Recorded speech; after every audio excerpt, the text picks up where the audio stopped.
So back to the ancient Greeks, we've had this debate. Is the universe eternal and self-existent? Has it always been here? Or is it finite? Did it come into existence at a point in time? In which case, was there possibly an external creator that brought it into existence? In the 1920s, we get the first scientific evidence that helps us to answer that question. Coming into the 20th century, most physicists assume that the universe is eternal. It's infinite. It's past eternal. You can go back as far as you want. And there's always matter. There's always energy. There's always space. There's always time. In the 1920s, Edwin Hubble is at Mount Wilson in Southern California, the big observatory there. He's a lawyer who's come into astronomy at a very propitious time because the astronomers have just started building these great dome telescopes. And they've also been developing photographic technology that allows them to collect a lot more light over a long period of time. And he starts looking at the distant galaxies. No, actually, well, they were nebula. They didn't know whether they were galaxies or not. And there was a debate right up to 1920 whether or not the Milky Way in which we live is the only galaxy, or whether these little smudges that they were detecting on the photographic plates, with a little dot of light with smudges, whether those were other galaxies or just a star with gas around it. And Hubble was able to use some new techniques for measuring distances to distant astronomical objects, in particular to these nebula. And he found that the distance to the Andromeda Nebula was measured at 900,000 light years, but the accepted measurement for the distance across the Milky Way was only 300,000 light years. So clearly the Milky Way could not contain the Andromeda Nebula, so therefore the Andromeda Nebula wasn't just a nebula, it was another galaxy. And in the ensuing years then, as he uses the big telescopes and these new techniques, he establishes that there are galaxies galore, spiral galaxies, spindle nebula galaxies. So we now know, I think I put in the book, I used the number 200 billion galaxies. I think I've been since corrected that it's another order of magnitude, that astronomers now think there's 2 trillion galaxies in the observable universe. It's just unbelievable how much our awareness of the vastness of the universe has expanded in really 100 years. It's amazing. Right.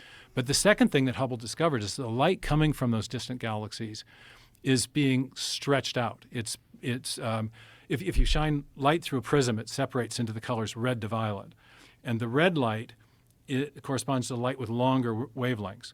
And what he's detecting is light that has shifted in these spectral analyses that they do in the red direction, suggesting that its wavelengths are longer, as you would expect if those galactic objects are receding away from us, if they're moving away. So it's like the Doppler effect with the train whistle. You know, if the train's moving away, the pitch of the sound goes down. And that's because the sound waves are being stretched out. Well, the same thing happens with light. And so very early on, as he's studying the galaxies, he's realizing that there's not just a lot of them, and they're not just separate from our galaxy, but they're moving away from us. And in fact, the further out they are, the faster they're moving away.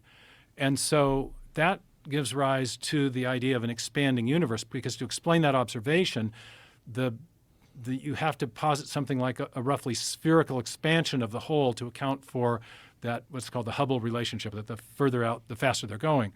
And so that's big discovery number 2 for Hubble. First, there are other galaxies. Secondly, they're moving away from us, and that is suggesting that the universe as a whole is expanding. Now, as you wind that picture of the universe backwards in time, if in your mind's eye you think of, they call it back extrapolating, what the universe would have been like 100 years ago or 1,000 years ago or a million or a billion, however old the universe ends up being, eventually all that galactic material would have converged to a common point past which you cannot back extrapolate. So that point then marks the beginning of the expansion of the universe, but arguably the beginning of the universe itself. And so that's arguably. Now there, I think, are other developments. Both can I pause yeah, go ahead. right there? Oh yeah, that's again another long explanation. But that's okay. Yeah. So we're talking about 1920. Right. Right. Now imagine the detection ability that we might have 500 years from now. maybe this information is not the big picture. Maybe there's a lot more to be discovered with advancement of science and astronomy as they can develop methods to look deeper and deeper into the galaxy. I mean, aren't we finding some things with the James Webb telescope that are leading some scientists to question the actual age of the universe itself? It's very. I was going to talk about James Webb after you started the question, but it's the James Webb. I think has provided. First of all, the answer, there is some debate though now about the timeline. Well, the debate, as I understand it, let me answer the first part of your question, and that is, of course, all the arguments that I make in the book are provisional based on the best science that we have. Right. And that's all we can do as scientists and philosophers of science. Okay. We're not. But we're looking at a very limited amount of data that we can acquire from things that are 13.9 billion light years away, right? Sure, but it is striking how decisive the indicators are of a beginning based on what we're discovering. And James Webb has only reinforced that.